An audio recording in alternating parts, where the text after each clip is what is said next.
Today we celebrate the fifth Sunday of Lent, and our readings today are very familiar, especially the Gospel.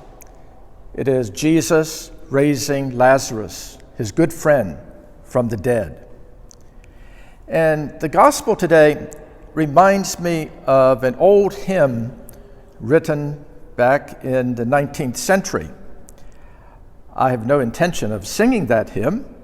I could ask Father John to do so, but I think I'll just read the words first. I heard the voice of Jesus say, "Come to me and rest. Lay down, you weary one.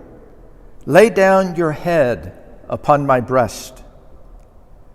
I came to Jesus as I was, so weary, so worn and sad. I found in him a resting place, and he has made me glad.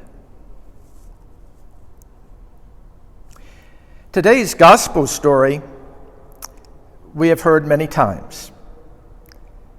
Perhaps it's too easy to say to ourselves, "Oh, the raising of Lazarus. Yeah, I know that one." But then we begin to daydream.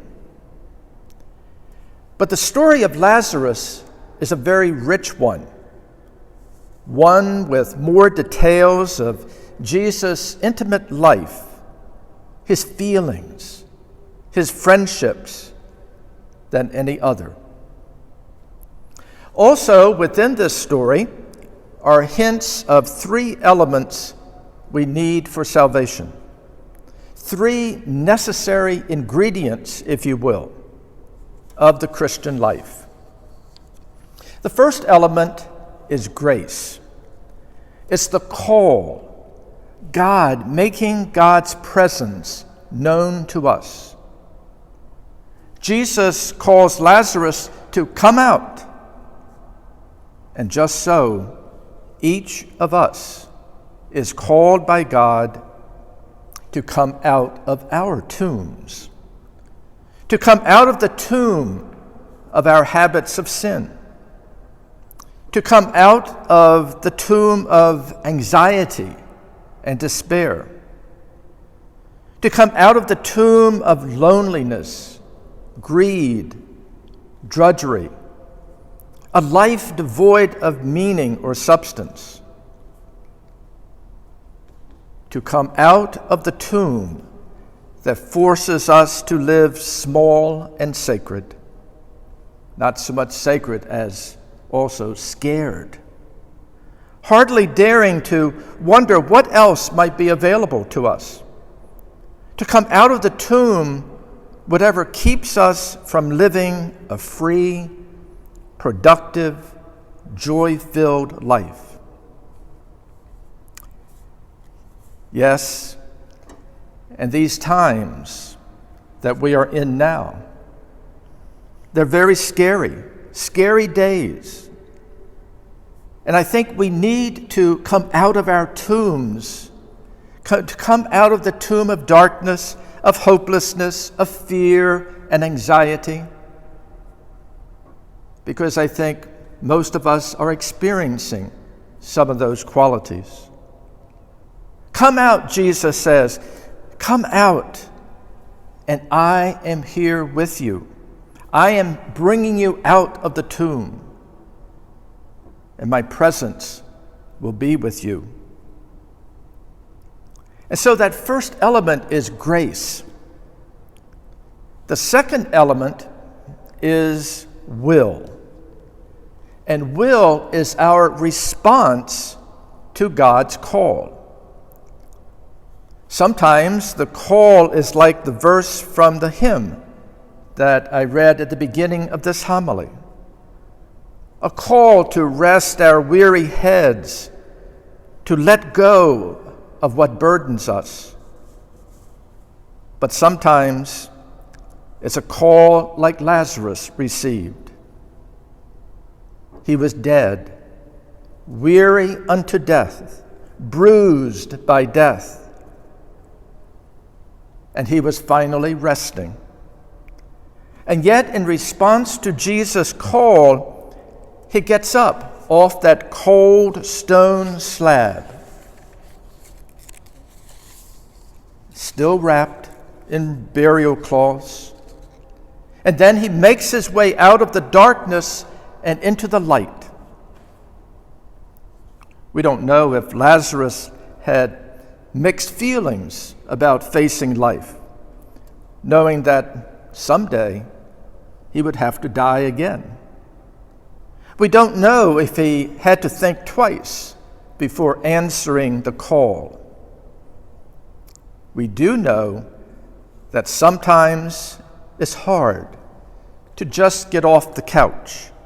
So perhaps we can imagine that leaving death and tomb behind was perhaps a difficult act of the will for Lazarus. Grace and will.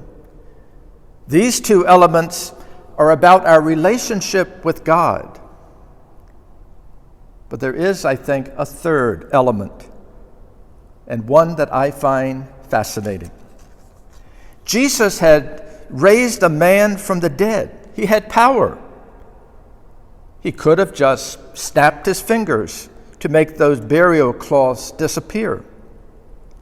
But instead, he directs the friends of Lazarus to tell those friends, he said, untie him, let him go. That third element necessary for salvation, for living the Christian life, is community. It's the community who removes what binds us, who supports and sustains us when our will threatens to fail. Whatever tomb we dare to emerge from, there is a community waiting to welcome us, to accompany us on the road out of the darkness and into the light. During these days, we need community. You say, well, here we are, just in our homes, just us, my family, just me.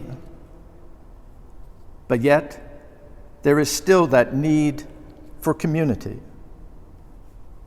For example, so many parishioners have called me during these days just to see if we priests are okay. Do you have enough food? Are you doing okay?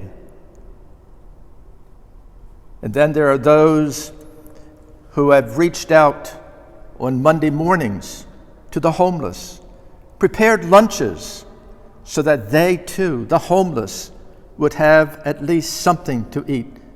Maybe not a hot breakfast as we normally do on Monday mornings, but at least something to eat, a sandwich or whatever. And then there are those who have offered to go to Safeway or CVS in order to help the elderly.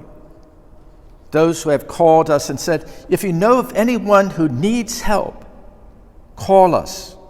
We are here for them. And then there's my godchild, and she's a second grade teacher in Montgomery County.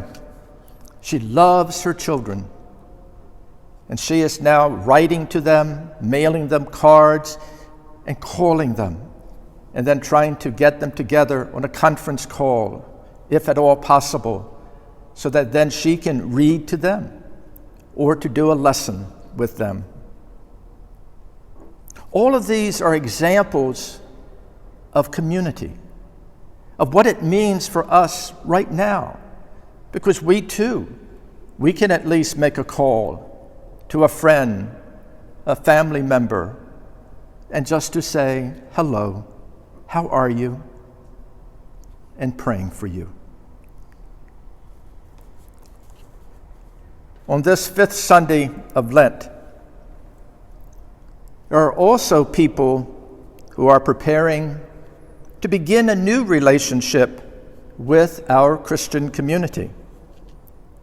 And we call these people catechumens or candidates, those who are preparing to enter the church, hopefully in a few weeks.